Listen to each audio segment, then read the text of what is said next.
Bueno, entonces, como les decía, la idea hoy es contarles con un poquito más de detalle de lo que hizo Chufo en su clase de General 4, el experimento de Michelson-Morley, porque me parece que es un experimento muy interesante, que más allá del resultado que tuvo, no es ningún spoiler decir que tuvo un resultado negativo respecto a lo que la gente en ese momento esperaba que el experimento diera, me parece que tiene una importancia bastante grande en lo que es la historia del desarrollo de la física moderna.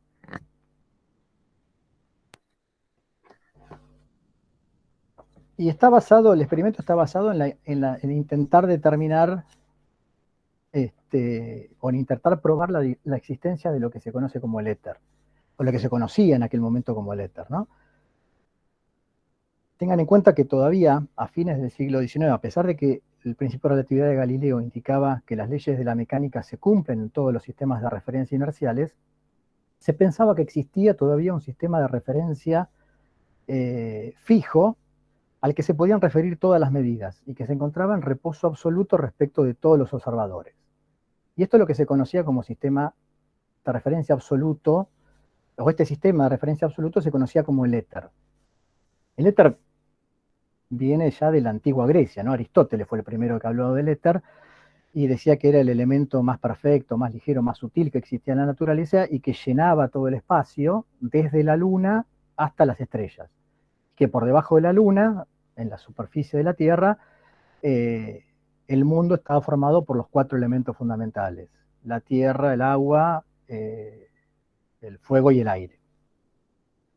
O sea que la existencia del éter ya venía desde la antigua Grecia. Obviamente no es el mismo éter en el cual creían los científicos en el siglo XIX. En realidad las propiedades de este éter se fueron modificando de manera que encajaran con las teorías físicas del momento.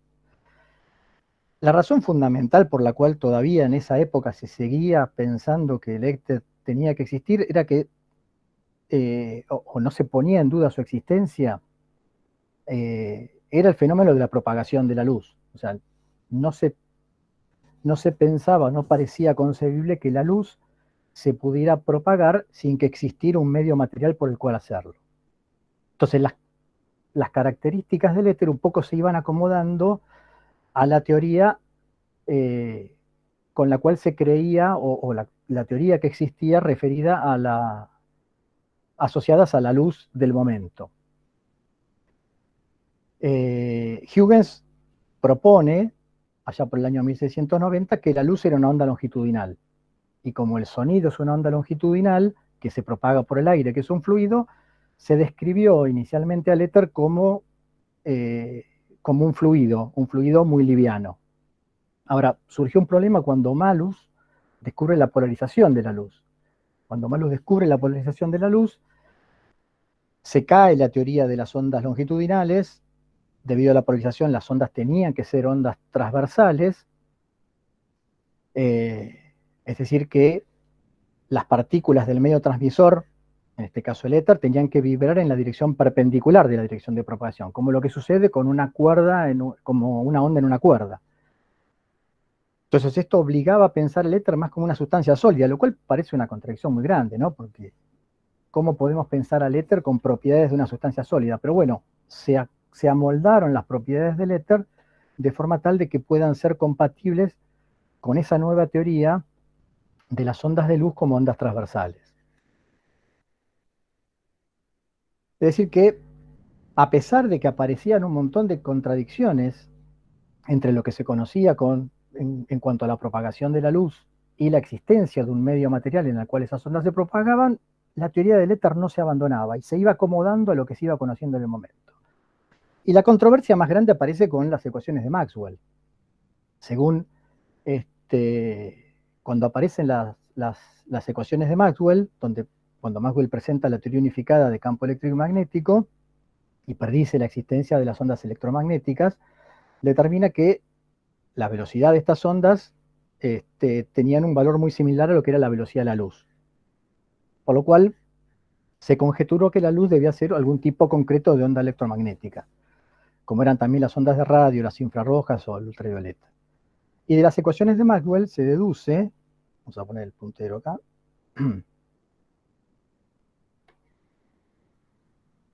se deduce que las ondas electromagnéticas viajan con una velocidad constante, que es la velocidad de luz en el vacío, ¿no? Que tiene esta expresión donde mu0 es la permeabilidad magnética del vacío y epsilon0 es la permitividad eléctrica del vacío. Y este es un resultado que proviene de la solución de las ecuaciones de Maxwell en cualquier sistema de referencia. Entonces, tenemos un conflicto entre el electromagnetismo y las transformaciones de Galileo acá. Porque si nosotros tenemos una onda de luz, un haz lumínico viajando en un sistema de referencia, vamos a llamarlo fijo a la Tierra, x e y, la velocidad en el eje x de esa onda va a ser c. Ahora, si tenemos otro sistema de referencia que está viajando con una velocidad en el eje x igual a b por el versor y, respecto de este sistema fijo, en este sistema móvil, la velocidad de la propagación de la luz va a estar dada por la transformación de Galileo. Y esa transformación de velocidad me va a dar que la velocidad de propagación de la luz en este caso no va a ser c, sino que va a ser c menos b. Ahora, las ecuaciones de Maxwell establecen que tanto para el sistema móvil como para el sistema fijo, la velocidad de propagación de la onda lumínica en ambos sistemas de referencia tiene que ser la misma. Entonces hay una contradicción. Las transformaciones de Galileo me dicen una cosa, las ecuaciones de Maxwell me dicen algo distinto. Entonces, obviamente acá, ante esta controversia, existían dos posibilidades. La primera, que las transformaciones de Galileo son correctas, la velocidad de la luz es distinta en diferentes sistemas de referencia inercial, de forma tal que el electromagnetismo en principio no cumpliría con el principio de relatividad de Galileo, porque las ecuaciones de Maxwell serían distintas para diferentes sistemas de referencia inercial. La segunda es que las transformaciones de Galileo no son correctas. Eso obligaba un poco a revisar la mecánica de Newton, porque sus leyes sí son invariantes ante las transformaciones de Galileo. Entonces, ante estas dos posibilidades, bueno, los científicos se encontraban en una encrucijada en ese momento. Obviamente, se optó por considerar la primera de las posibilidades, proponiéndose que las ondas electromagnéticas, por ende la luz, se propagaban en un medio que ocupaba todo el espacio que era el éter. Y las ecuaciones de Maxwell eran solo válidas en cualquier sistema que estuviera en reposo con respecto al éter. Porque de esa manera la velocidad de la luz en el vacío, que era en realidad la velocidad de la luz respecto al éter, en reposo. Para otro sistema de referencia que se moviera con una velocidad respecto al éter, la velocidad de la luz iba a estar dada por las transformaciones de Galileo como las transformaciones que hicimos recién. ¿Sí? Recuerden, ¿no? A finales del siglo XIX, el éter era el medio de transmisor de las fuerzas a distancia entre cuerpos que no se tocaban. O sea que era impensado que no existiera, y era impensado que una onda, como eran las ondas electromagnéticas, o sea, las ondas de luz, se pudiera propagar sin que existiera un medio material cuyas vibraciones fueran las responsables de transmitir la energía de un punto a otro. Entonces, era como que había que defender la existencia del éter a toda costa. No podía no existir porque no había forma de que una onda se propagara sin que un medio material existiera en todo el espacio. A pesar de contradecir, en este caso, la teoría de Maxwell, ¿no? La teoría del electromagnetismo desarrollada por Maxwell. Lo más sorprendente de todo es que, a pesar de que la propia formulación matemática de las ecuaciones era independiente de cualquier modelo de éter, el propio Maxwell estaba convencido de la existencia. No era la comunidad científica contra Maxwell, sino que el mismo Maxwell, a pesar de haber sido el desarrollador de la teoría del electromagnetismo, él todavía estaba convencido de la existencia del éter. De hecho, mismo Maxwell escribe en la 9ª edición de la Enciclopedia Británica, que se publicó en el año 1878, el apartado relacionado al éter. Y él lo que dice es que es posible determinar la velocidad del éter respecto a la Tierra comparando la velocidad de la luz entre dos puntos de la superficie terrestre cuando viajan en un sentido, cuando viajan en el sentido opuesto, y cambiando la orientación de los puntos. Claro, Maxwell no creía que fuera posible medir esa velocidad de traslación de la Tierra, esa velocidad o esa diferencia de velocidades, porque la velocidad de traslación de la Tierra, que es de 30 km por segundo, es muy pequeña respecto a la velocidad de la luz. Entonces, los aparatos de medición que existían en esa época no iban a ser capaces de determinar una diferencia de velocidad, o la diferencia de velocidad que se daría entre los dos rayos que viajaran en diferentes direcciones, con esas diferencias, con diferencias tan pequeñas. Una forma de ver el convencimiento que tenía Maxwell con respecto al éter es lo que él mismo escribe en el último párrafo de esa publicación de la Enciclopedia Británica del año 1878.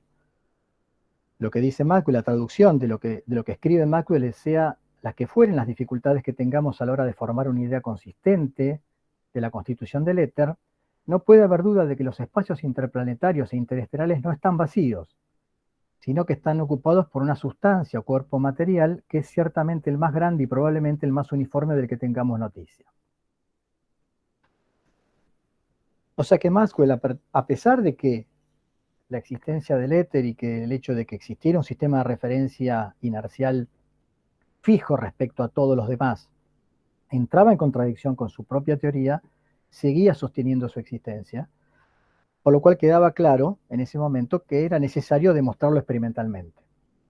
Y hacia eso es hacia lo que van a apuntar Michelson y Morley en su experimento, un poco basándose en esta idea que escribe el mismo Maxwell de medir, comparando las velocidades de la luz entre dos puntos en la superficie terrestre cuando viajan en direcciones opuestas.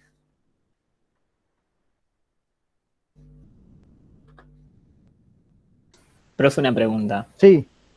¿Me recuerda cuáles eran las propiedades físicas del éter? ¿Era súper denso? No, ya te digo, las propiedades se iban adaptando a la teoría de la luz que existieran en su momento. Entonces, inicialmente se pensó que era un fluido, porque las ondas eran longitudinales, o sea, pensaba que la luz era una onda longitudinal. Cuando se vio que la polarización de la luz hacía caer la teoría de onda longitudinal y tenía que ser una onda transversal, se pensó que tenía que tener propiedades similares a las de un sólido, muy difíciles de explicar y de compatibilizar con el hecho de que no era posible ni siquiera medir ninguna propiedad mecánica de ese fluido, ¿no? O de ese sólido, de ese medio. Entonces, no es que existieran propiedades mesurables del éter. Lo que se creía es que tenía que existir porque si no, no había forma de que una onda se propagara por el vacío y de que se transmitiera energía a través de él. ¿Sí? Claro. O sea, se pensaba a las ondas electromagnéticas como ondas mecánicas, básicamente. Tenían que ser, se pensaba que eran de la misma característica que ondas mecánicas, entonces tenía que existir un medio material que permitiera su transmisión en el espacio. Entonces, el elemento fundamental que utilizan Michelson y Morley en su experimento es el interferómetro. Vamos a repasar brevemente algo que ustedes ya vieron en Física 3, pero repasar brevemente qué consiste un interferómetro. Lo que tenemos es una fuente de luz que va a emitir un haz lumínico. Ese haz se va a separar en dos partes. Lo que tenemos acá es un cristal con una de las caras cubiertas de una superficie por una película de plata, de forma tal que parte del haz es reflejado y parte del haz es transmitido. Entonces el haz es dividido en dos. Uno va a incidir sobre este espejo M1, la otra parte del haz va a incidir sobre este espejo M2. Los dos van a volver a incidir sobre el cristal plateado o semiplateado que está en el medio para recombinarse y generar sobre un telescopio, sobre un visor que esté en esta posición, un patrón de interferencia. Similar a, por ejemplo, podría ser los anillos de Newton, como en este caso que está esquematizado acá. Entonces, si los dos haces que se recombinan en el espejo están en fase, es decir, si los caminos ópticos del haz reflejado y del haz transmitido son iguales, lo que vamos a tener es un máximo en el medio, o sea, una condición de interferencia constructiva, al llegar los dos haces en fase. Si yo muevo este espejo una cierta distancia proporcional a lambda sobre 4 hacia el cristal del medio, La diferencia de caminos, como esto lo recorre 2 veces el haz, y lo mide de una distancia lambda sobre 4, la diferencia de caminos va a ser igual a lambda sobre 2, ¿no? Lambda es la longitud de onda que estoy utilizando en la fuente de luz. La diferencia de caminos va a ser lambda sobre 2, entonces lo que va a hacer ahora, lo que va a pasar ahora es que donde antes tenía interferencia constructiva, o sea, en el centro del visor, ahora pasó a tener una condición de interferencia destructiva, y lo que tengo es una zona oscura. Si sigo moviendo este espejo una nueva distancia de lambda sobre 4, vuelvo ahora a recuperar la condición de interferencia constructiva, porque ahora la diferencia de caminos pasa a ser de una longitud de onda, ¿no? Porque moví en total lambda sobre 2, como el camino óptico que recorre este haz es 2 veces esa distancia, la diferencia de caminos será de igual a 2 veces lambda sobre 2, es decir, lambda, vuelvo a tener a las dos ondas en fase nuevamente, y vuelvo a tener una condición de interferencia constructiva en el medio. Entonces, esto es el interferómetro, va a ser el elemento fundamental que van a utilizar Michelson y Morley para su experimento de determinar o poder comprobar la existencia del éter, del sistema de referencia fijo asociado con el éter. Entonces ellos lo que planean es un experimento que permita detectar el movimiento absoluto de la Tierra a través del espacio. El experimento se llevó a cabo en el año 1887 en lo que en aquel momento se conocía como el Case Institute of Technology, hoy es la Universidad Case Western Reserve en Cleveland, en Ohio, y el paper en el cual publica sus resultados es esta referencia que yo se lo subí al Moodle, así que los que tengan interés en mirar un poco más de detalles de cómo era el experimento y a las conclusiones a las que llegaron lo pueden leer de ahí. Michelson ya venía trabajando un poco con esta idea que había propuesto Maxwell unos años antes, desde el año 1881. Él había estado probando un interferómetro mientras hacía unos estudios en Alemania, en la ciudad de Potsdam, con un interferómetro parecido al que está esquematizado acá en esta figura. Era un instrumento extremadamente sensible, entonces las mediciones se veían afectadas por cualquier vibración. De hecho, cuando pasaba un auto por la calle cercana al instituto donde él estaba trabajando, veía que el experimento se generaba vibraciones sobre el interferómetro y el experimento no podía llevarse a cabo. Entonces las condiciones de medida no eran óptimas y a pesar de que no encontró ningún resultado que demostrara la existencia del éter, atribuyó el fracaso del experimento a las inestabilidades del instrumento propiamente dicho. Más adelante, ahí les voy a dar algún detalle más, lo que hizo Michelson junto con Morley es pensar en un experimento mucho más preciso que le permita determinar la diferencia de caminos ópticos entre los dos brazos del interferómetro y de esa manera poder determinar o poder probar la existencia de este éter que ocupaba todo el espacio. Entonces, esta figura esquematiza un poco los caminos de los rayos, es una simplificación del experimento de Michelson-Morley, después les voy a dar un detalle un poquito más exacto. Entonces, básicamente es un interferómetro, como el que vimos recién, tenemos una fuente de luz, un haz que es dividido en este espejo, en este semiespejo, ¿no? Esto es un cristal con una placa con una capa de plata. La mitad del haz es reflejado hacia este espejo M1, la otra mitad es transmitido hacia otro espejo M2. En este caso, como la parte espejada está en la superficie externa, hay una diferencia de camino ópticos porque fíjense que el haz que es reflejado hacia M1 atraviesa el cristal P1 una sola vez, mientras que el haz que es transmitido atraviesa el cristal P1 tres veces, ¿no? Una vez cuando pasa, una vez cuando vuelve y otra vez después de ser reflejado. Entonces, para compensar esa diferencia de caminos ópticos, lo que se hace es poner otro cristal igual a P1, pero sin la capa de plata, de forma tal de equiparar la diferencia de camino óptico. Entonces, en principio, si los largos de estos dos brazos son iguales, lo que tendremos es una condición de interferencia constructiva, pero si el interferómetro está montado sobre la Tierra y la Tierra se está moviendo respecto al éter, lo que tendremos es lo que se conoce como un viento del éter en la dirección. Si la Tierra se mueve, en este caso, de izquierda a derecha, habrá lo que se llama un viento del éter de derecha a izquierda. Lo que hace eso es que cuando uno hace las transformaciones de Galileo, y eso lo vamos a ver ahora un poquito más en detalle, hay una diferencia de tiempo que le lleva a cada uno de los rayos en recorrer estas distancias, de forma tal que los rayos no llegan en fase acá y se produce una condición de interferencia diferente a la interferencia constructiva que uno esperaría cuando los caminos ópticos tienen la misma longitud. Lo que esperaba Michelson y Morley eran ser capaz de encontrar o de ver esa diferencia de camino óptico, de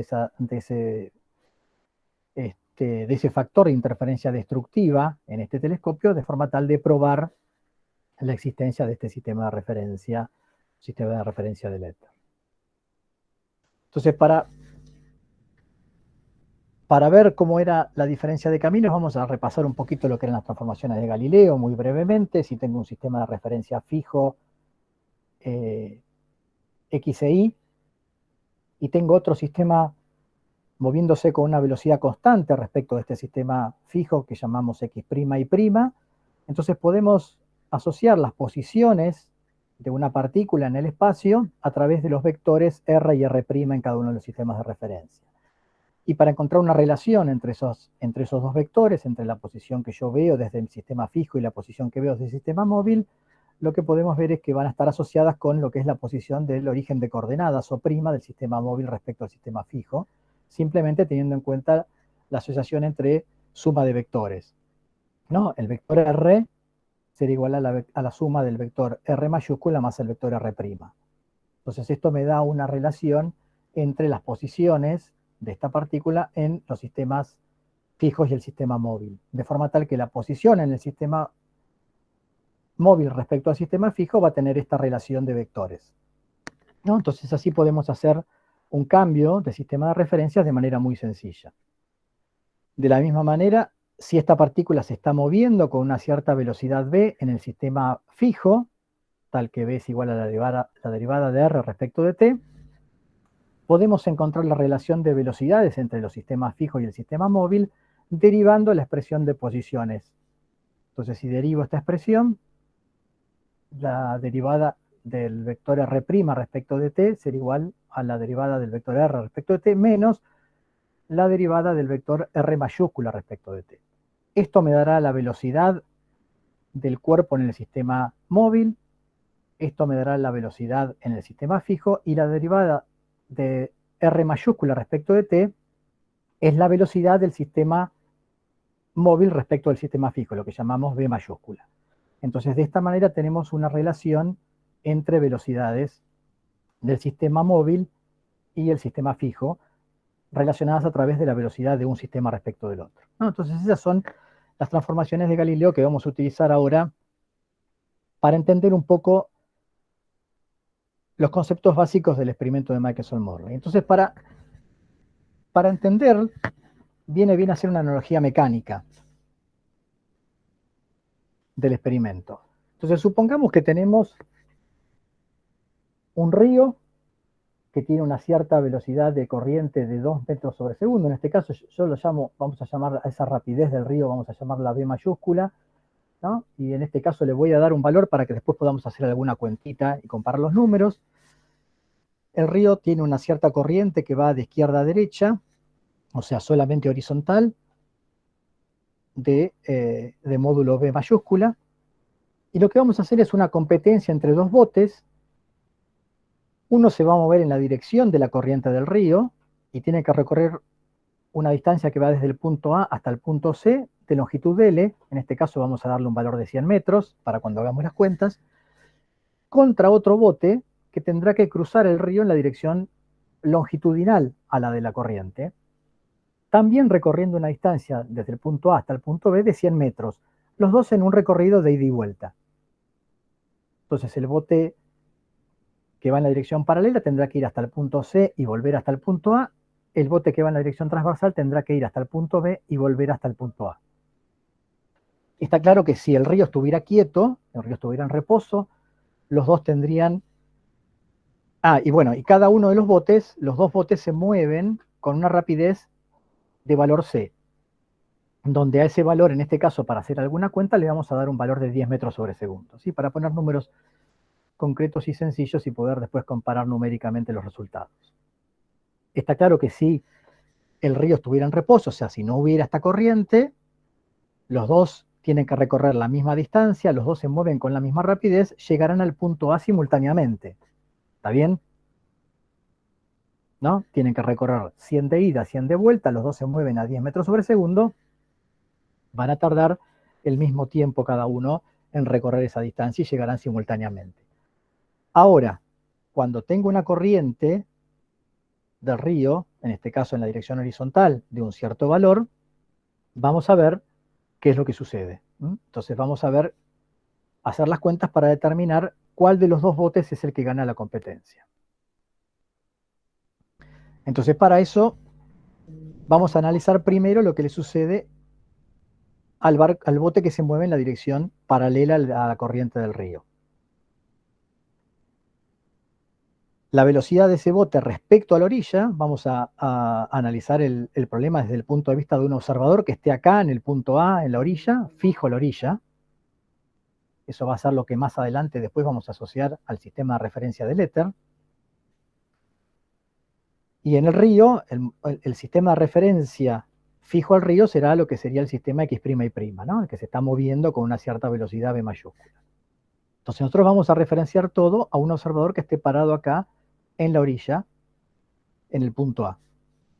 Entonces la velocidad respecto a la orilla va a ser la velocidad respecto al sistema móvil, es decir, respecto al río, más la velocidad del río. ¿Bien? En este caso, la velocidad del bote respecto al río va a ser la rapidez con la que el bote se puede mover, en este caso en la dirección Y del versor Y, que es en la dirección en la cual este bote se va a desplazar. Y la velocidad del río es el módulo B de velocidad, también en la dirección Y, porque es en la dirección en la que el río se desplaza. O sea que la componente en X del bote, a medida que se mueve, desde A hasta C, será la suma de C más B, ¿no? Lo cual es lógico, el río va a arrastrar al bote y se va a mover con una rapidez respecto a la orilla mayor que la que tendría si el río estuviera quieto, en este caso C más B. De forma tal que en el trayecto de ir de A hasta C, va a tardar un tiempo T1 en recorrer esa distancia, tal que B1X por T1 me tiene que dar L, o sea, la distancia que recorre. De acá puedo despejar T1, es decir, el tiempo que tarda en llegar a C será L sobre C más B. Para poner números en este caso particular, si la distancia esta dijimos que era 100 metros, la rapidez con la que se mueve el bote respecto al río en reposo es 10 metros sobre segundo y la rapidez de la corriente del río es 2 metros sobre segundo, esto me da 8,3 segundos periódicos. O sea que el tiempo que tarda el bote en llegar al punto C es 8,3 segundos periódicos. Ahora el bote tiene que volver. Cuando tiene que volver, tenemos que calcular nuevamente la velocidad del bote respecto a la orilla. En este caso, la transformación es la misma, la diferencia es que ahora, perdón, ahí está. La transformación es la misma, la diferencia es que ahora la velocidad del bote respecto al río en reposo es menos C por I porque se está moviendo en la dirección opuesta, se está moviendo hacia la izquierda, o sea que su componente en la dirección X de velocidad es negativa, la velocidad del río es la misma, la componente en X de la velocidad cuando va de C hasta A respecto de la orilla del bote será menos C más B. Y tardará en recorrer esta distancia un tiempo T2, tal que el producto del módulo de esa velocidad por T2 me tiene que dar nuevamente la distancia que tiene que recorrer, o sea, L. De forma tal que T2 será igual a L sobre, fíjense que el valor absoluto de esto, como esto es negativo, porque C, el módulo de C, o C es mayor que B, o sea que esto es negativo, el valor absoluto de esto es C menos B. O sea que el tiempo que tarda en recorrer el camino de vuelta es L sobre C menos B. Si hacemos las cuentas para este caso específico, el tiempo T2 me va a dar 100 metros L sobre 10 menos 2, 12,5 segundos. ¿No? Entonces, lógicamente, en el camino de vuelta, tarda más tiempo que que había tardado en el camino de ida, porque ahora tiene que ir contra la corriente. El tiempo total, entonces, que le lleva a hacer el recorrido completo de ir hasta C y volver hasta A, será la suma de T1 más T2, y eso me da 20,8 segundos. ¿Bien? ¿Estamos hasta acá? Si algo no se entiende, párenme, ¿eh? Si no, yo voy a seguir. No los veo, no sé qué están pensando, si están ahí, si no están ahí. Si ustedes no me hablan, no tengo forma de darme cuenta. Sí, se entiende, ¿Sí? profe. Bueno. Podemos escribir una expresión general para este tiempo que tarda el bote en recorrer todo este recorrido. Va a ser la suma de T1 más T2, L sobre C más B, más L sobre C menos B.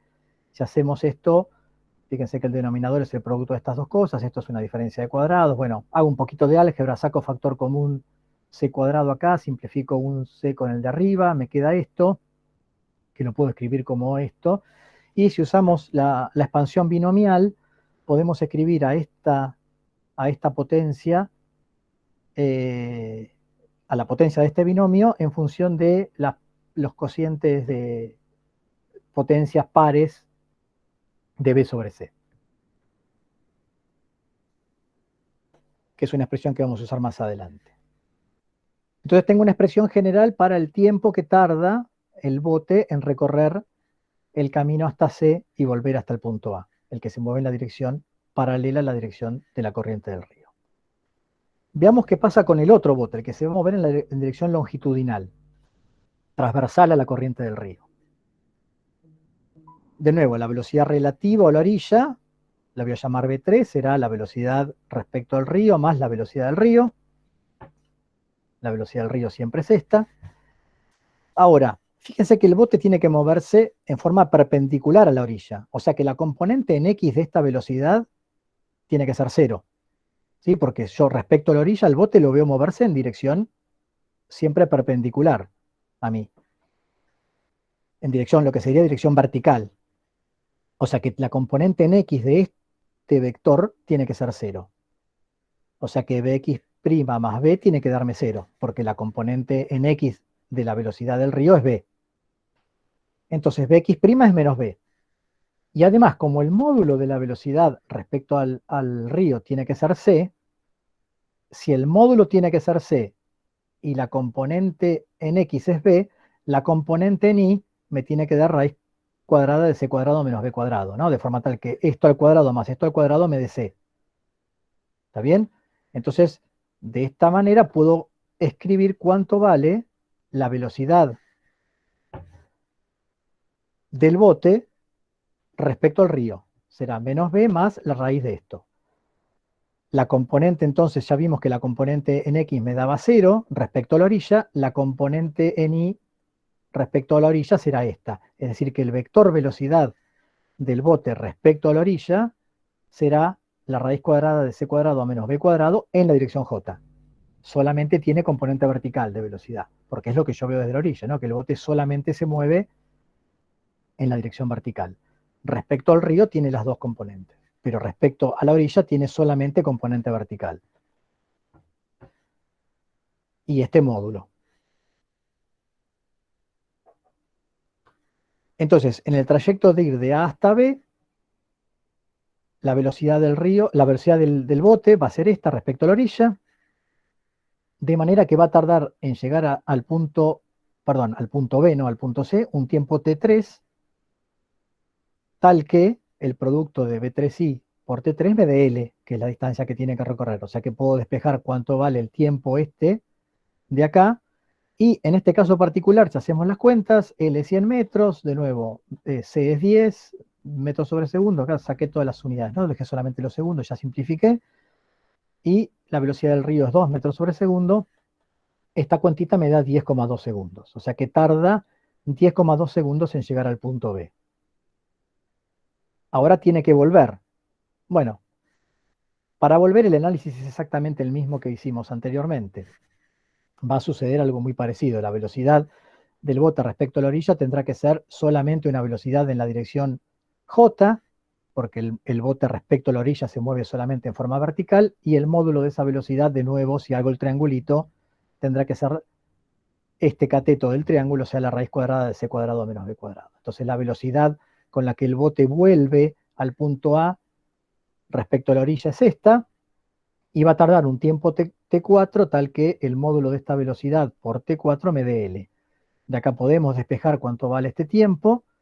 Si hacemos las cuentas, nuevamente me vuelve a dar el mismo resultado, ¿no? Tarda lo mismo en ir que en volver, lo cual es lógico, resultado esperado.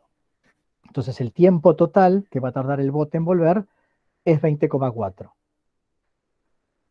Podemos encontrar una expresión general del tiempo que le va a tomar al bote en hacer el recorrido de ida y vuelta, sumando los dos tiempos.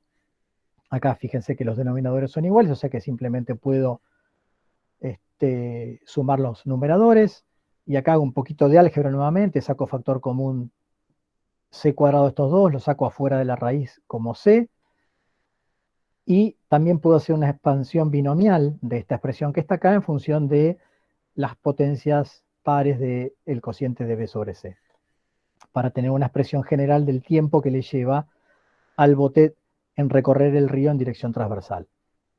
Entonces, repasemos los valores que encontramos. El bote que recorría el río en dirección paralela a la corriente, el t paralelo, tardaba 20,8 segundos, el que lo recorría en dirección transversal tardaba 20,4 segundos. Es decir que el bote que recorre el río en dirección transversal le gana al bote que recorre el río en dirección paralela al de la corriente del río.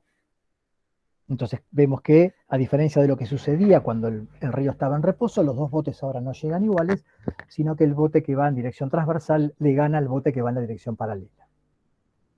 Entonces esto nos permite un poco entender cuál era el concepto fundamental del experimento de Michelson-Morley. Entonces, si comparamos la figura de los botes con el del experimento, tenemos que hacer, fíjense, las siguientes sustituciones. El movimiento del río es el movimiento de la Tierra a través del éter. La orilla, el observador fijo en la orilla sería el observador fijo en el éter. Y la Tierra se está moviendo, el río, al moverse el río respecto a la orilla, es lo mismo que pensar que la Tierra se está moviendo respecto del éter. En este caso, hacia la derecha. Los puntos B y C, o sea, hasta los que tienen que llegar los botes, serían los espejos M1 y M2, hasta los que llegan los rayos de luz. El punto A, que es el punto del cual parten los botes, es el cristal semiplateado en el cual el haz incidente es reflejado y transmitido. Y los botes, paralelo y transversal, son los rayos de luz. Hay un bote que iba en la dirección paralela al río, hay un haz que va paralelo al movimiento de la Tierra respecto del éter, y hay un haz que va en la dirección transversal del movimiento de la Tierra respecto del éter, ¿no? Entonces fíjense que mecánicamente el movimiento, la carrera estos de los botes respecto del río, lo podemos asociar con el movimiento con el desplazamiento de los haces de luz en el interferómetro. Entonces B mayúscula va a ser la velocidad de la traslación de la Tierra, en este caso lo que era la velocidad del río, ahora lo vamos a tomar como la velocidad de traslación de la Tierra, 30 kilómetros sobre segundo aproximadamente. La velocidad de los botes va a ser ahora la velocidad de los haces de luz, o sea, la velocidad de la luz, c, 300.000 kilómetros sobre segundo. La distancia que tienen que recorrer es la longitud de los brazos del interferómetro, o sea, la distancia entre el espejo, el cristal semiplateado P1 y los espejos M1 y M2. En el caso del experimento de Michelson-Morley, lo que se hacía era generar sucesivas reflexiones de forma tal que el camino óptico total dé del orden de 11 metros.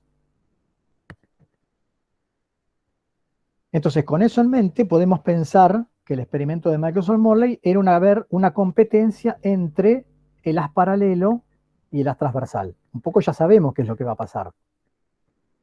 Pero hagamos las cuentas, ¿no? Entonces, para un observador que está situado en reposo en el éter, lo que era la orilla en el experimento mecánico, veamos que el tiempo paralelo que tarda el rayo longitudinal, que se mueve en la misma dirección que el movimiento de la Tierra en llegar a M2 y volver a M1, va a estar dado por esta expresión que encontramos hoy, ¿no? Que utilizando la expresión, la expansión binomial, podíamos asociar o escribir como la suma de las potencias pares del cociente B sobre C, pero como B es mucho menor que C, podemos aproximar por el primer término solamente. Me quedo solamente con el término cuadrático, porque el término a la cuarta ya va a ser mucho más chico y lo voy a poder despreciar. En el caso de la distancia que recorre, si quieren también la podemos escribir multiplicando la velocidad de la luz por ese tiempo, y el tiempo que tarda el haz transversal, habíamos encontrado esta expresión, que en la expansión binomial lo podíamos también expresar como sumatoria de términos asociados con el cociente de las potencias pares de B sobre C. En este caso también me voy a quedar con el primer término, el término cuadrático, porque la velocidad de la traslación de la Tierra es mucho más chica que la velocidad de la luz, C. Y también podemos escribir la distancia que recorre el rayo longitudinal como el producto de la velocidad de la luz por ese tiempo. La diferencia de tiempos para los dos rayos será la diferencia entre estos dos tiempos. Si hacemos entonces la resta de estas dos expresiones que encontramos recién, bueno, haciendo un poquito de álgebra podemos encontrar que esta diferencia, en función de la expansión binomial, la podemos escribir como el producto de la longitud del brazo del interferómetro por la velocidad de traslación de la Tierra al cuadrado sobre la velocidad de la luz al cubo.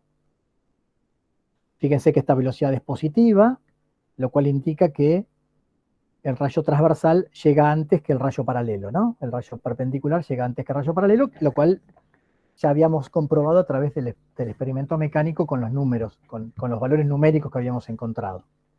Que el bote que iba en la dirección transversal llegaba antes que el bote que iba en la dirección paralela.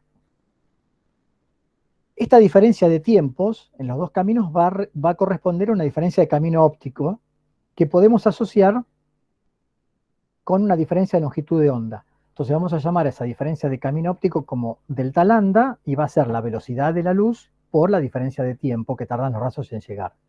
O sea, si multiplicamos esto por c, fíjense que esto es lb cuadrado sobre c cuadrado. En el caso del experimento de Michelson-Morley, donde la longitud de los brazos del interferómetro era 11 metros, esta diferencia de camino óptico va a dar lugar a una diferencia, a un valor numérico de 110 nanómetros. Que en principio es algo muy chiquito, ¿no? 110 nanómetros es algo muy, muy pequeño, pero lo que tenemos que hacer es pensarlo en función de la longitud de onda que estamos utilizando. O sea, esta diferencia de camino óptico lo podemos pensar como una diferencia en el número de longitudes de onda asociado con la luz que estamos usando. Entonces, lo que tiene sentido es pensar en el delta n, o sea, el cociente entre esta diferencia de caminos ópticos y la longitud de onda, que podemos expresar de esta forma que está acá, ¿no? Simplemente lo que hice fue dividir ese delta n, esta expresión de lambda que encontré acá, dividido lambda. Eso me da esta relación que está acá. Si se utiliza una longitud de onda, supóngase, de 550 nanómetros, ¿sí? Esto equivale a una diferencia de camino óptico del 20% de la longitud de onda.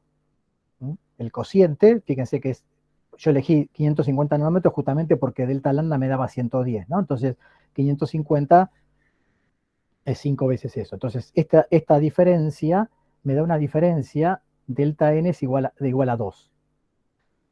En el caso del experimento de Michelson-Morley, en realidad usaron una longitud de onda de 600 nanómetros, o sea que la diferencia delta n que obtenían ellos, el delta de longitudes de onda que obtenían ellos era de 0,18, pero bueno, prácticamente era igual a 0,2. ¿Cómo entendemos este numerito que está acá? Esto lo que representa es el número de pares de franjas que se va a mover el patrón de interferencia en el telescopio donde estamos observando el proceso de interferometría. Piensen que para que se dé la interferencia destructiva total, lo que debería correrse delta n es media longitud de onda, o sea que el cociente delta lambda sobre lambda me debería dar 0,5 para pasar de una condición de interferencia constructiva a una condición de interferencia destructiva completa. O sea que un corrimiento de constructiva a destructiva me tiene que dar un delta n de 0,5, o sea de media longitud de onda.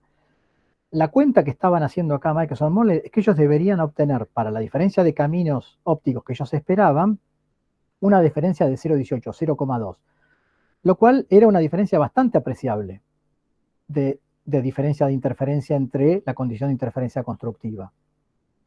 Entonces lo que pensaban ellos con la cuenta que hacían era que era muy probable que esta diferencia de 0,18 que tenía que observarse entre la condición de interferencia constructiva e interferencia destructiva, pudieran verla.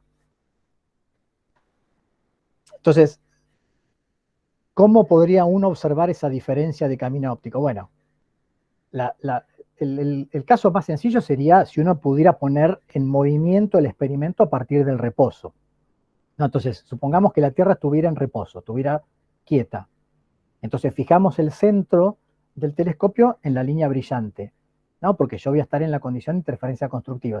Si la Tierra estuviera quieta, es el caso de los dos botes corriendo la carrera en el río quieto, los dos llegan juntos.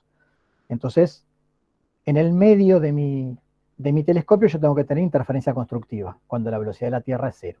Si yo pudiera apretar un botón y hacer que la Tierra se empezara a mover, tendría que tener un desfasaje entre los dos brazos del interferómetro, y supongamos que la Tierra se mueve a una velocidad tal que el delta n me dé 0,5, yo tendría que pasar de tener en la condición del medio de interferencia constructiva a interferencia destructiva.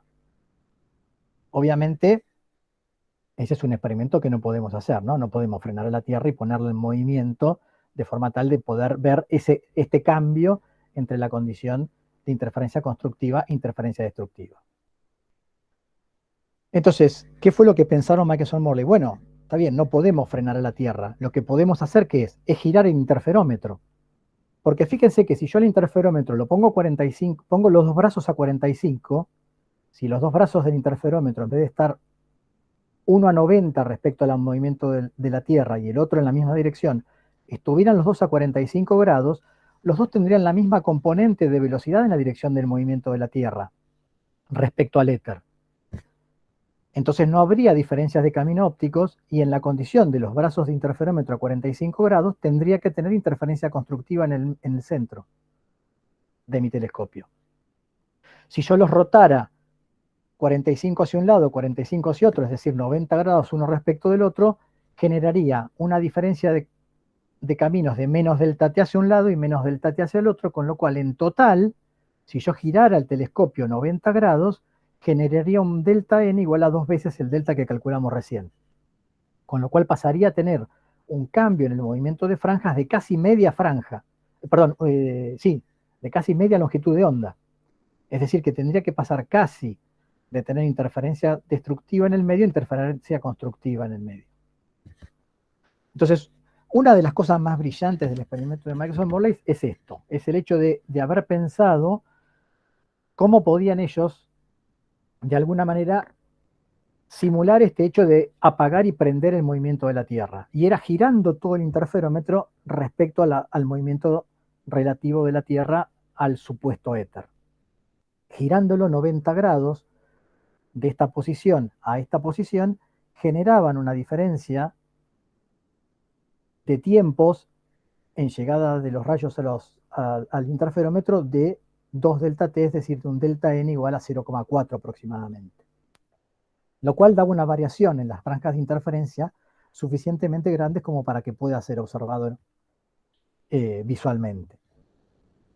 Entonces, el dispositivo experimental que ellos utilizaron fue montado sobre una gran piedra de granito muy pesada, de 1.5 metros cuadrados de superficie, 30 centímetros de espesor, y para minimizar las vibraciones, efectos térmicos, montaron todo el aparato en un sótano cerrado, con temperatura controlada, y toda esta piedra flotaba sobre un canal de mercurio, de forma tal que se pudiera girar sin generar ningún roce ni ninguna vibración en el interferómetro.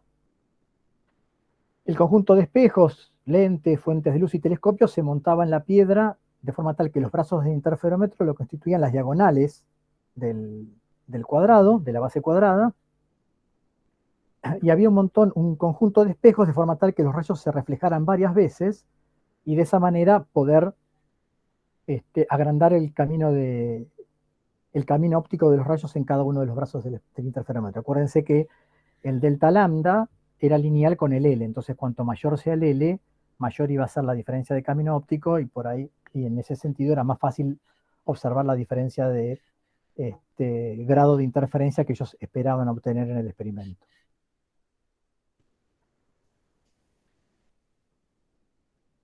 Entonces lo que hacían era, tenían ese interferómetro montado sobre la piedra, y lo que hacían era girarlo, dando una vuelta cada 6 minutos sobre ese canal de mercurio. Entonces, cuando los brazos del interferómetro formaban 45 grados, tenían interferencia constructiva en el medio. Eso lo usaban aparte para poder calibrar la longitud de los brazos del interferómetro, de forma tal que las longitudes sean exactamente iguales, ponían los dos brazos a 45 y fijaban la distancia para tener interferencia constructiva en el medio. Cuando eso se empezaba a girar, se debería generar algún grado de interferencia destructiva, de forma tal de cambiar la condición de interferencia constructiva en el medio y pasar de 0 grados a esta condición a 90 grados a esta otra condición, lo cual era fíjense, una diferencia muy apreciable de grado de interferencia en el visor del espectrómetro, del interferómetro. Bueno, el experimento propiamente dicho se realizó entonces en el mes de julio de 1887, entre el día 8 y el día 12, hacían medidas al mediodía y a las 6 de la tarde.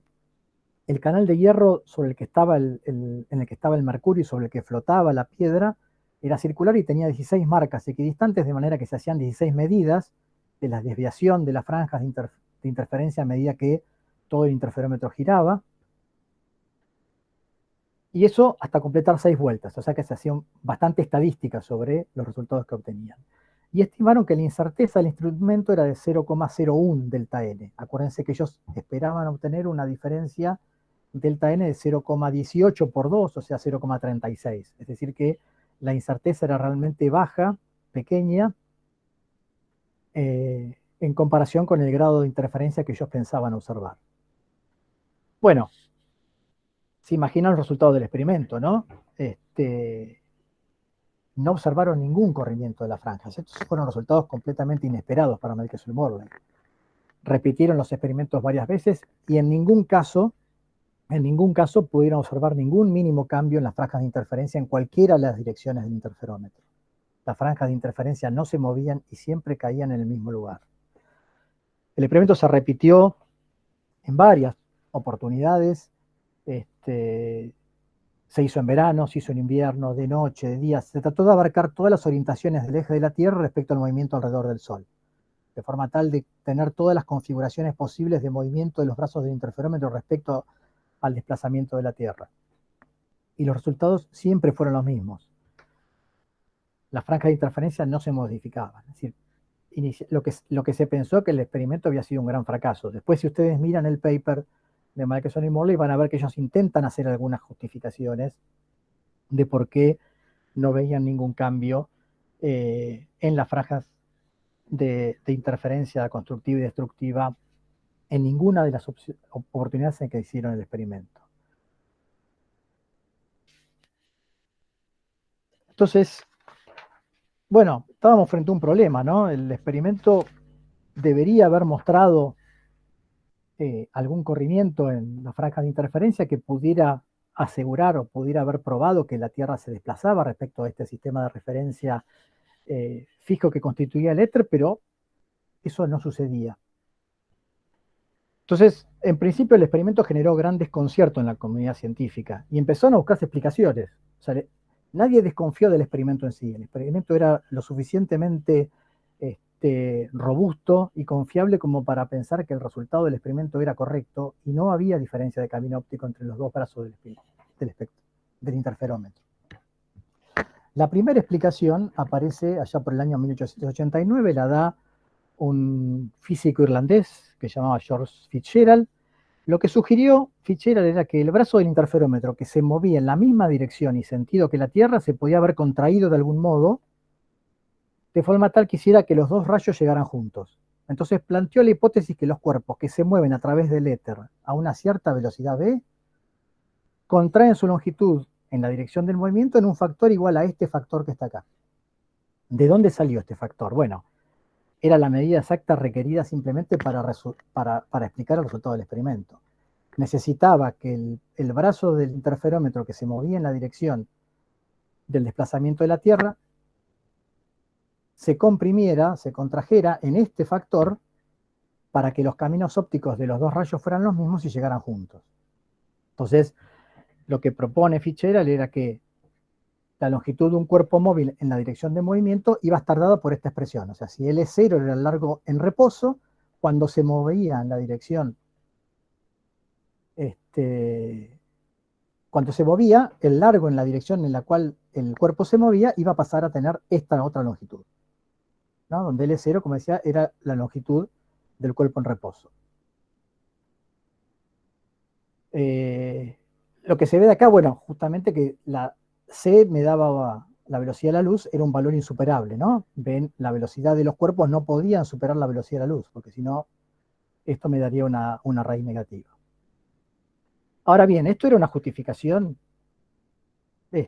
totalmente ad hoc, que lo único que buscaba era justificar el resultado del experimento de Michelson-Morley. Fitzgerald lo que decía era que esta hipótesis que él hacía de esta contracción de la longitud de los cuerpos estaba asociada a la naturaleza eléctrica de la materia, pero nada más que eso.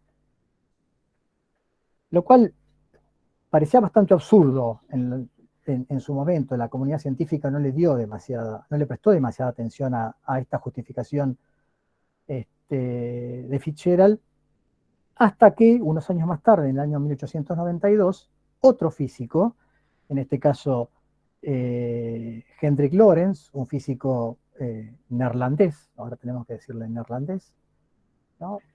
Llega a un resultado muy similar, en forma independiente a lo que había encontrado Fitzgerald.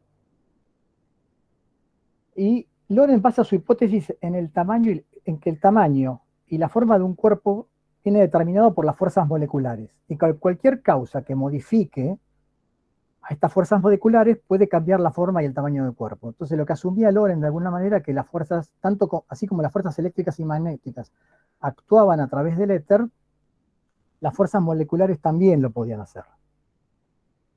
Entonces, con la teoría de Lorentz, fue un poco más aceptado la propuesta que había hecho Fitzgerald. De hecho, esta contracción pasó a llamarse la contracción de Lorentz-Fitzgerald, y de hecho fue confirmada experimentalmente en muchas situaciones. Se hicieron experimentos en los cuales confirmaban esta contracción. Hoy en día, estas confirmaciones de esta contracción de Lorentz-Fitzgerald sabemos que son ratificaciones de la teoría especial de la relatividad, ¿no? Porque la contracción de la longitud de un cuerpo en la dirección de movimiento se puede deducir a partir de los postulados de la teoría de Einstein. Pero Lorentz y Fitzgerald lo propusieron de unos 15 años antes de que apareciera Einstein y la teoría de la relatividad. En realidad, la hipótesis de ellos dos era una hipótesis ad hoc que solamente buscaba justificar el resultado del experimento de Michelson-Morley, que parecía contradecir la existencia del éter. O sea, lo único que trataban de hacer era sostener la existencia del éter. Y eligieron el factor necesario para que el experimento pueda ser explicado. Nada más que eso.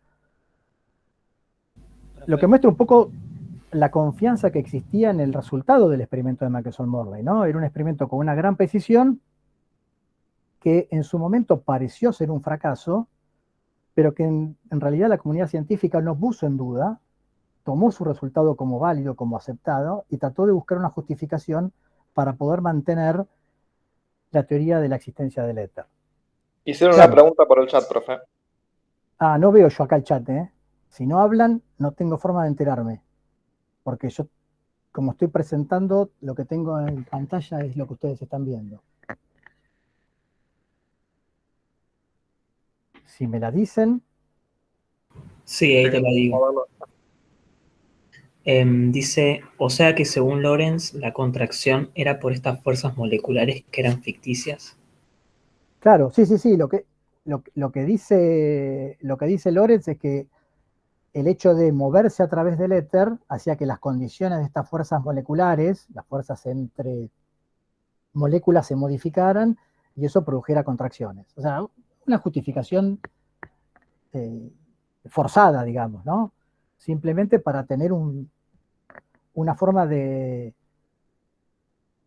sustentar este hecho de que la longitud del cuerpo se modificaba cuando se movía en una cierta dirección, y lo asociaba con las fuerzas moleculares.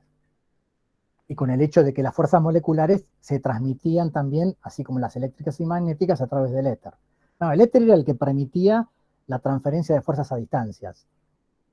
Entonces, las moleculares, las fuerzas entre moléculas, estaban asociadas también con esta existencia de este éter.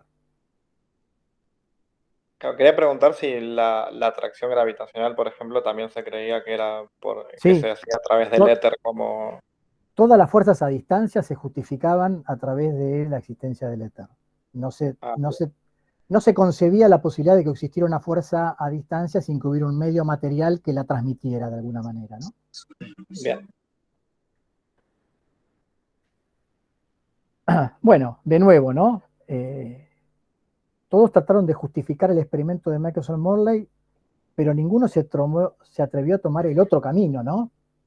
Que era suponer que el principio de relatividad de Galileo no era válido y debía existir algún otro principio de relatividad que se aplique tanto al electromagnetismo como a la mecánica, ¿no? Es decir, las ecuaciones de Maxwell son correctas, la velocidad de la radiación electromagnética es la misma en todos los sistemas de referencia inerciales, independientemente del movimiento de la fuente en relación con el observador. Pero claro, esto nos obligaba o los obligaba a considerar que el éter no existía, que la luz como onda electromagnética se podía transmitir en el vacío y que su velocidad era un invariante. O sea, las transformaciones de Galileo implicaban una dependencia de la velocidad de la luz, del movimiento relativo de la fuente y el observador. Y esto era algo que es algo que sabemos hoy en día que no es correcto. Pero claro, para la época esto implicaba un cambio conceptual muy fuerte, ¿no? Para poder aceptar todas estas ideas teníamos que chocar contra las creencias que había en ese momento, y era chocar contra toda la teoría de la mecánica clásica muy establecida de muchos siglos, o de varios siglos. Habría que esperar hasta que llegara Einstein con su teoría de la relatividad en el año 1905, bueno, de lo cual ya un poco hablaron con el Chufo y creo que él ha contado algunos detalles más. Que en todo, además fue también bastante cuestionada en el momento en el cual Einstein la presenta, ¿no? No fue una teoría que fuera aceptada inmediatamente. Entonces, bueno, el experimento de Michelson-Morley inicialmente, tanto para Michelson como para Morley, fue un fracaso, ¿no? Ellos estaban muy decepcionados con los resultados que obtuvieron porque en realidad lo que ellos querían era probar el movimiento de la Tierra respecto al éter y no fueron capaces de mostrarlo, pero sigue siendo un experimento emblemático hoy en día por la capacidad técnica, por la precisión y hasta por el ingenio que tuvieron, ¿no? De pensar en esta solución de girar el interferómetro para no tener que ver un cambio absoluto, sino que ver cambios relativos respecto de una posición y respecto de otra. Y además, una cosa que demuestra es lo fuerte que puede ser un resultado experimental cuando un experimento está bien diseñado y está bien ejecutado, aun cuando contradiga todas las teorías establecidas y arraigadas de la comunidad científica del momento, como pasaba en este caso, ¿no? El experimento en principio contradecía todo lo que se pensaba hasta ese momento del movimiento de las ondas en el espacio, y sin embargo nadie se puso a contradecir o buscarle la vuelta al experimento, sino que trataron de buscar justificaciones ad hoc que lo pudieran explicar o que pudieran explicar ese resultado que parecía un poco contradictorio. Michelson recibió el premio Nobel en 1907, no lo recibió por este experimento en particular, sino que lo recibió por un montón de otras contribuciones que Michelson hizo, en particular en el área de la espectroscopía y de la metrología. No fue, si bien tampoco no fue el descubridor de la interferencia, ni el inventor del interferómetro, Michelson desarrolló interferómetros de mucha precisión, sin precedentes hasta ese momento, que permitieron generar un gran avance en lo que fue los instrumentos ópticos de la época. Y una de las cosas más importantes, tal vez, que hizo Michelson, así como detalle aparte, ya saliendo un poco de lo que es el experimento del que estamos hablando en sí, una de las cosas que hizo Michelson fue utilizar cadmio metálico incandescente para determinar cuántas longitudes de onda había en lo que en ese momento se conocía como el metro estándar. Acuérdense que hasta mediados del siglo del siglo XX, el metro se definía a partir de una barra de platino iridio que se encontraba en París y que definía lo que era un metro patrón. Y existían copias de esa barra que estaban en diferentes laboratorios alrededor del mundo. Entonces lo que hizo Michelson, diseñó un método que permitió de alguna manera que otros investigadores realizaran esta medida en otros lugares. Entonces lo que hizo fue medir cuántas longitudes de onda del cambio incandescente entraban en la copia del metro que él tenía. Y en particular, científicos franceses utilizaron el metro patrón que se encontraba en París para hacer el mismo experimento que Michelson y encontraron que el error entre el experimento de ellos y el de Michelson era tan pequeño que era aceptable dentro de los límites de los aparatos de medida que ellos tenían. O sea, en principio uno podría decir, bueno, lo que hizo Michelson fue confirmar que la copia del metro patrón que él tenía medía lo mismo que el metro patrón real de París. Pero en realidad, lo que hizo Michelson es mucho más fuerte. Él encontró un procedimiento universal por el cual en cualquier lugar del mundo, en cualquier momento, un científico podía agarrar cadmio metálico, lo calentaba hasta hacerlo brillar, y en plan de interferometría podía contar un número adecuado de alternancias entre luces y sombras para crear un objeto que midiera un metro, de forma tal que fuera tan preciso que si iba y lo reemplazaba por el metro patrón que había en París, nadie se podía dar cuenta. O sea que de alguna manera lo que hizo Michelson fue definir el metro a partir de conceptos universales, como en este caso la longitud de onda de emisión del cambio metálico. El metro patrón se siguió utilizando durante mucho tiempo, de hecho hasta 1960 se utilizó el metro patrón, este de platino iridio que está ahí, la barra que estaba ahí en París como la definición de metro patrón, hasta que en 1960 se acepta cambiar la definición del metro patrón y se utiliza una definición que conceptualmente es idéntica a la de Michelson. En realidad, en lugar de usar el cambio metálico, se usó una onda de la línea de emisión del criptón. Pero podemos decir que Michelson de alguna manera fue el padre de la metrología, ¿no? Fue el primero en diseñar un experimento que nos permite definir en forma universal, independiente del lugar donde se haga y del observador que lo haga, que nos permite definir el metro a partir de una cantidad universal. Bueno, y tuvo otras contribuciones también, en particular a la espectroscopía. Michelson desarrolló lo que se conoce como redes de difracción, las construyó él mismo con mucha precisión, utilizando puntas de diamante y tornillos para hacer líneas paralelas sobre cristales con una diferencia de distancia de varias micras, que lo que le permitía era hacer zoom sobre las líneas espectrales de diferentes emisiones y poder ver fenómenos que hasta ese momento no se conocían, como por ejemplo el efecto Sima, ¿no? Es decir, ver que dentro de una línea espectral había varias líneas que él podía diferenciar por medio de estas redes de difracción que él construía. Entonces, por todas esas contribuciones a la espectroscopía y a la metrología, fue premiado en 1907 con el premio Nobel, no por su experimento junto con Morley tratando de determinar la velocidad de traslación de la Tierra respecto al éter, pero un poco ese experimento lo marca como uno de los hitos de la física experimental. Entonces, bueno, me parecía que era un experimento que valía la pena que describiéramos un poquito más de lo que Chufer les había contado para ver un poquito más de detalle y vean cómo el experimento se había realizado y cómo, a pesar de un experimento poder parecer un gran fracaso, en realidad el experimento permitió hacer un gran avance en la física y repensar algunas cosas de la física de fines del siglo XIX, principios del siglo XX.